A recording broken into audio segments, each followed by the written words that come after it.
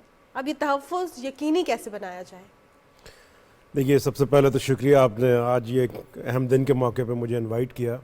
میں آپ کو بتاتا چلوں کہ 2002 میں اقوام متحدہ نے پہلی دفعہ پہاڑوں کے عالمی سال کے طور پہ منایا اس کو۔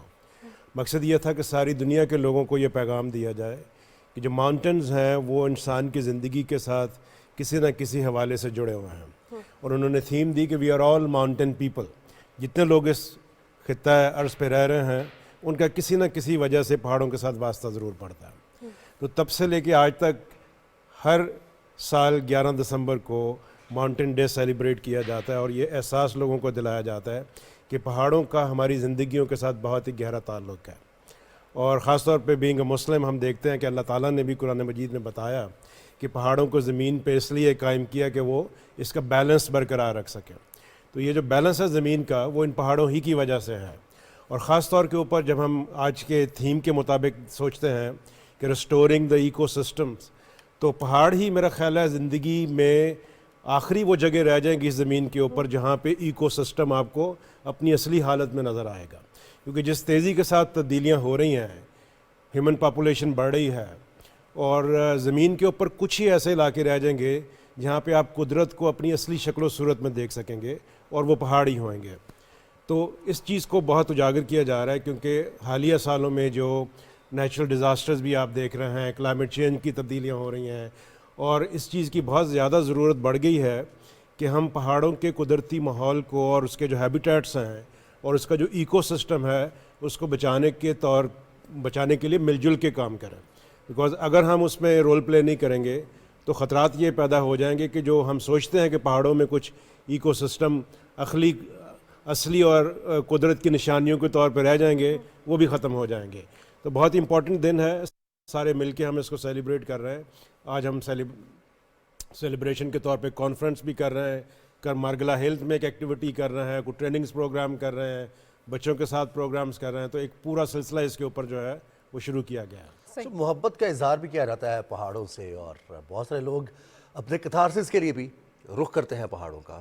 PTDC جیسے نام سے ظاہر ہے پاکستان ٹورزم ڈیولپمنٹ کارپوریشن ہے، اور سپورٹ کرتی ہے لوگوں کو ٹورزم کے لیے اور فیسیلیٹیٹ کرتی ہے۔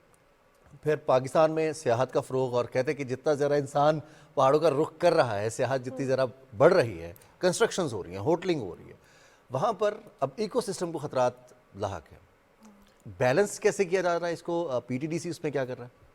بالکل، اگر دیکھا جائے تو پہاڑ اس پوری ٹورزم بزنس کا سب سے امپورٹنٹ ایلیمنٹ ہے، بیکاز پہاڑوں کی خوبصورتی، ان کا لینڈسکیپ، ان کا وہاں کے لوگوں کا کلچر، اور وہاں کی جو ایک آپ کہہ سکتے ہیں کہ یونیکنس ہے، وہ ٹورسٹ کو بہت متوجہ کرتی ہے۔ اور ساری دنیا میں، یہ صرف پاکستان میں نہیں، جو سب سے بڑا سیگمنٹ ہے ٹورزم کا وہ ماؤنٹین ٹورزم کہلاتا ہے۔ تقریباً 300 ملین سے زیادہ لوگ اس زمین کے اوپر پہاڑوں میں سفر کرتے ہیں سیر و سیاحت کے لیے، اور پاکستان میں بھی ہم نے دیکھا ہے کہ گزشتہ سالوں میں جو رجحان بہت تیزی سے بڑھا ہے، ہمارا ڈومیسٹک ٹورزم بڑا سٹرانگ ہوا ہے۔ تو تقریباً 2 ملین سے زیادہ ہمارے اپنے سیاح جو ہیں سالانہ پہاڑوں میں گرمیوں کی چھٹیاں گزارنے جاتے ہیں، اور وہاں پہ قدرتی ماحول کو، وہاں کی ثقافت کو انجوائے بھی کرتے ہیں۔ بڑی تعداد میں فارن ٹورسٹ بھی آتے ہیں۔ اس سارے عمل سے ایک بہت بڑی اکنامک ایکٹیویٹی جنریٹ ہوتی ہے، جو ان دور دراز علاقوں میں جہاں پہ اور کاروبار کے یا ملازمت کے مواقع نہیں ہیں، لوگوں کے لیے روزگار فراہم کرتی ہے۔ اور خاص طور کے اوپر ایسے علاقوں میں جہاں پہ بالکل ہی رسائی نہیں ہے لوگوں کی، جیسے ہائی ماؤنٹین ایریاز آپ کہہ سکتے ہیں، چھوٹے چھوٹے ولیجز ہیں وہاں پہ بھی۔ تو ایک بہت بڑی اکنامک ایکٹیویٹی ہمارے شمال کے پہاڑوں میں ٹورزم کی وجہ سے ہوتی ہے۔ اور ابھی ہم اس چیز کے اوپر بھی دیکھ رہے ہیں کہ اس کے ساتھ جو کوئی نیگیٹو امپیکٹ ہے اس کو کیسے مینیج کرنا، جی، کیونکہ جیسے جیسے ٹورزم بڑھ رہا ہے وہاں پہ آلودگی کے مسائل بڑھ رہے ہیں، پانی کے پرابلمز بڑھ رہے ہیں، اور جیسے آپ نے بتایا کہ لینڈسکیپ کے اوپر